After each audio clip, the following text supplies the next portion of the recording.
Hello students, how are you. आज हम NMR spectroscopy अर्थात न्यूक्लियर मैग्नेटिक रेजोनेंस के बारे में बताने जा रहे हैं। इलेक्ट्रॉन की तरह कई नाविकों का चक्रणमान होता है जिसके कुछ नियम इस प्रकार से हैं। You know that electron has a spin quantum number which are generally denoted by +12 and -12. Similarly, some nuclei also possess their spin number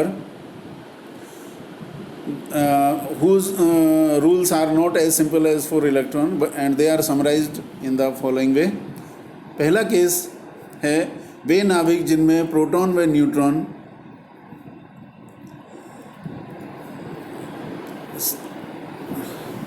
सम संख्या में हो,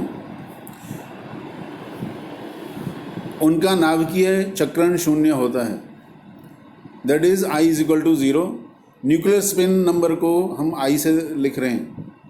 the nuclei which have both protons and neutrons as even numbers possess 0 spin number.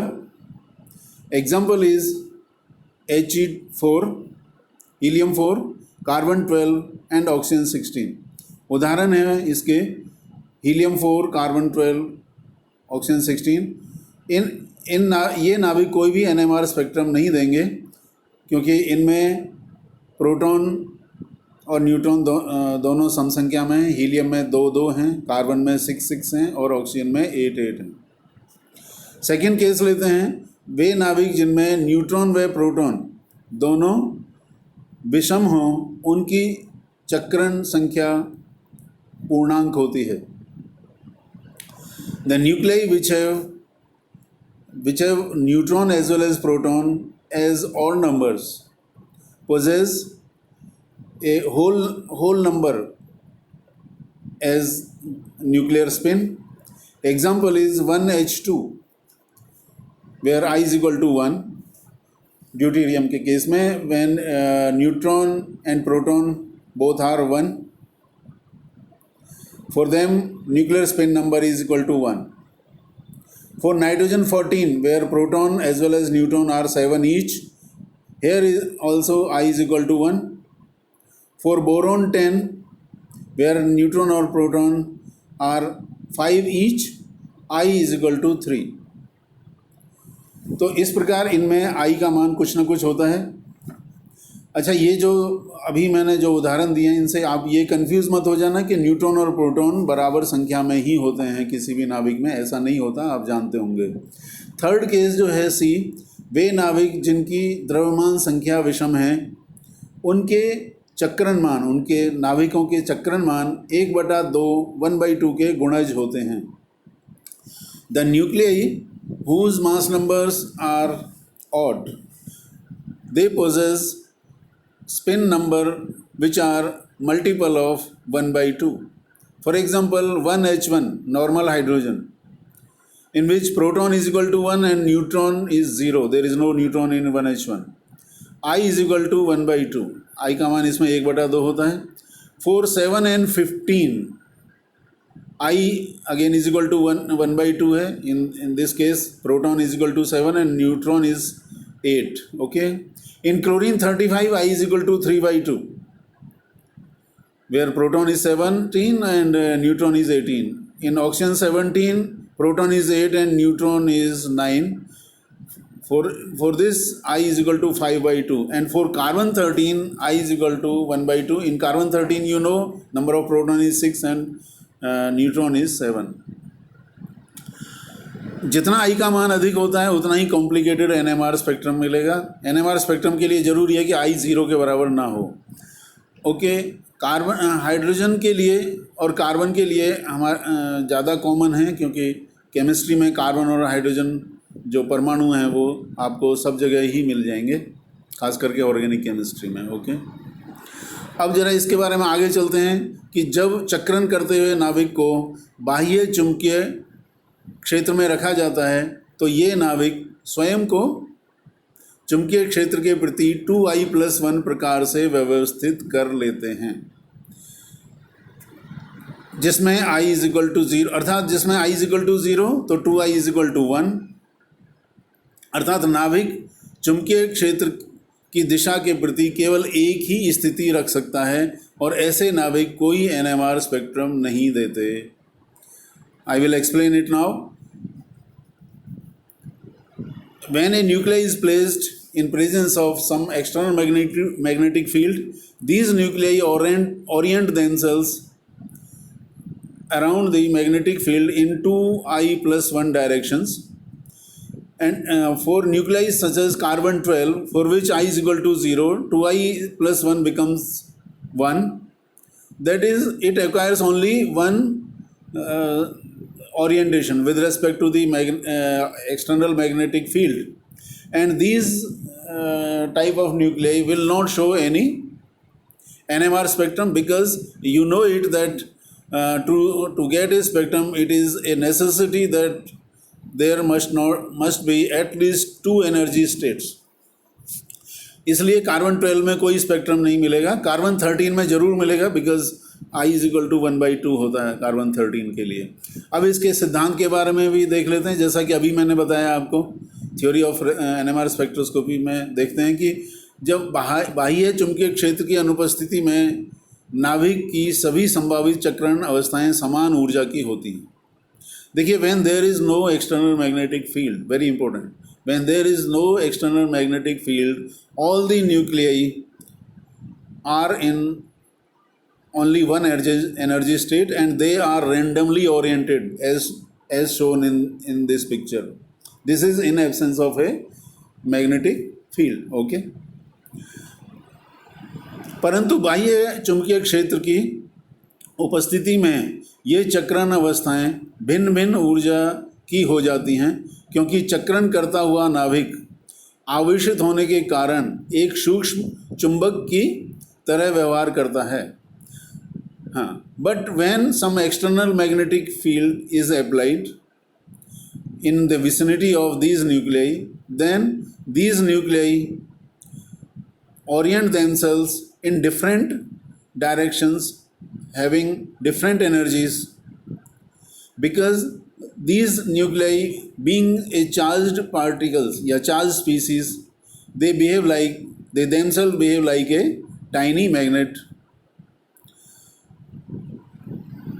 तथा अपने चुंबकीय आघूर्ण को चुंबकीय क्षेत्र की दिशा जो कि कम ऊर्जा की होती है तथा विपरीत दिशा जो कि अधिक ऊर्जा की होती है में अभिविन्यस्त कर सकता है। As I told that in presence of magnetic field, this randomness of the orientation is lifted and the nuclei orient themselves in 2 directions with respect to the applied field. One is along the direction of the field which is of low energy, and the other orientation is in the direction opposite to the applied magnetic field, and this direction corresponds to higher energy, which I have shown in this diagram. Again, you can see on the right hand side of the diagram, आप इस diagram के दाएं side में देख सकते हैं कि हमने 5 न्यूक्लियाई जो लिए थे उनमें से 3 जो हैं वो ऊपर की दिशा में अभिविन्यस्त हो गए, क्योंकि जो मैग्नेटिक फील्ड है वो भी उसी दिशा में है। ये वो हैं जिनके लिए I इज इक्वल टू 1/2 है। जो 2 न्यूक्लियाई हैं वो विपरीत दिशा के हो गए हैं, जिनके लिए I इज इक्वल टू -1/2। प्रारंभ में पांचों की ऊर्जाएं एक जैसी थी, अब ये स्प्लिट हो गई हैं। One is of lower energy corresponding to I is equal to 1/2 and another is higher energy corresponding to I is equal to -1/2। उनको इस ऊर्जा के विपाटन को, the splitting of the energy has been shown in this diagram.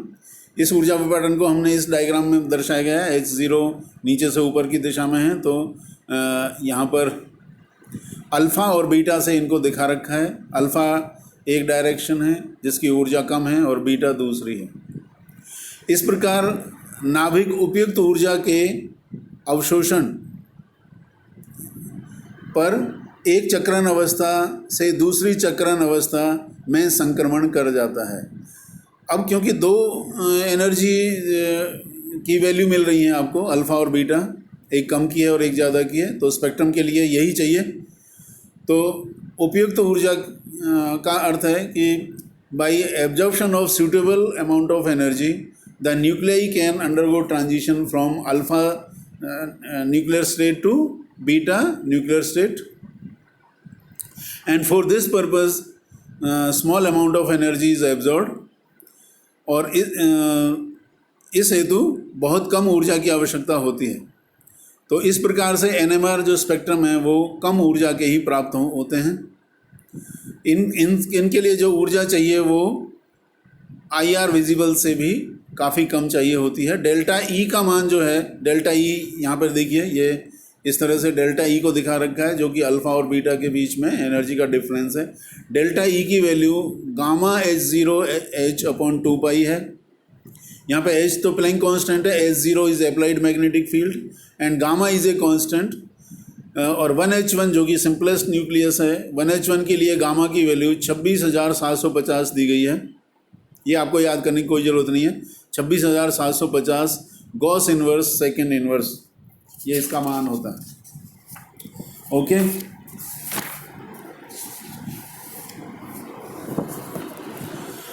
अब इसको यदि H new के बराबर रखा जाए और यहाँ पे एक आर्बिट्रेरीली वैल्यू H0 की रखी जाती है 21,100 गॉस। ये देखिए यहाँ पे मैंने लिख रखा है H0 इज 21,100 गॉस है। यदि आपको ये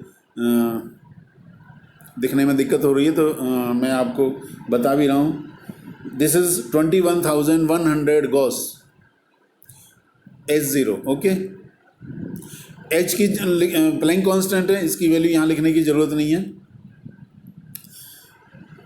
गामा की वैल्यू 26,750 26,750 होती है, वो यहाँ पे रख दी गई है, और गामा में रख दिया, H0 रख दिया। ये H और H दोनों कैंसिल हो जाएंगे, because gamma H0 H/2π is equal to excuse me H nu है, H कैंसिल होकर के न्यू की वैल्यू हम निकालना चाह रहे थे। 2 इंटू पाई की वैल्यू 3.14 रखने पर ये जो न्यू की वैल्यू है, थोड़ा सा इसको आप ढंग से लिख लीजिए, 89.876 इंटू 10⁻6 हर्ट्स आती है। ओके, जिसको आप लगभग 90 मेगा हर्ट्स, आप जानते हो कि मेगा का मतलब 10⁻6 से होता है, तो न्यू की वैल्यू 90 मेगा हर्ट्स आ जाती है, जो कि आवृत्ति है। तो अब हम इसके सिद्धांत को यहाँ पे पिन पॉइंट कर सकते हैं कि अतः इस नाभिक पर यदि 90 मेगा हर्ट्स आवृत्ति के विकिरण की उपस्थिति में लगभग 21,100 गॉस, 21,100 गॉस का मतलब 2.11 Tesla, because 1 Tesla is 10,000 Gauss होता है। तो लगभग 21,100 गॉस अर्थात 2.11 टेस्ला, यहाँ लिख भी रखा है, ये थोड़ा फेंट है, पर अनुनाद दर्शाकर यह नाविक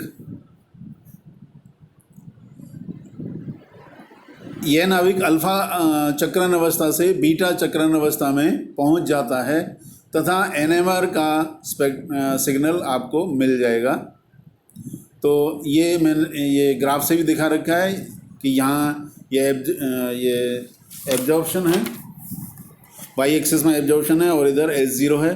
तो हम इसमें NMR स्पेक्ट्रम में जो ये मशीन होती है हमारी 90 मेगाहर्ट्ज़ हम इसमें फिक्स कर देंगे, और H0 को हम धीरे धीरे वेरी करते हैं, जो अप्लाइड मैग्नेटिक फील्ड है। तो आप देखते हो कि एक पर्टिकुलर H0 जो कि इस केस में 21,100 प्रोटॉन NMR में 21,100 गॉस या 2.11 टेस्ला पर एकदम से पीक मिल जाती है। यही इसका NMR का सिद्धांत है। So I mean, if we fix the frequency of the radiation as 90 megahertz, we do not change the frequency, because जो 90 मेगाहर्ट्ज़ की फ्रिक्वेंसी का इंस्ट्रूमेंट या मशीन किसी लैब में इंस्टॉल हो गई है, तो वो उस मशीन को आप तो वही रखोगे, बदल तो सकते नहीं हो। तो अपने जो चेंज कर सकते हैं वो है मैग्नेटिक फील्ड, और इस तरह से मैग्नेटिक फील्ड उसमें चेंज किया जाता है मशीन में। धीरे धीरे 2.11 टेस्ला के आसपास शुरू में करते हैं, बस सपोज 2.10 टेस्ला से शुरू किया, और जैसे ही 2.11 टेस्ला या जो भी उसका वैल्यू आती है रेजोनेंस की, जैसे ही मैग्नेटिक फील्ड उतनी इंटेंसिटी का मिलता है उसे न्यूक्लियस को, वो it changes, it migrates into alpha one energy state to another energy state, and we get a signal. So this was the theory of NMR spectrum. So this is all about today, and we will continue later on. Goodbye till that period. Thank you very much.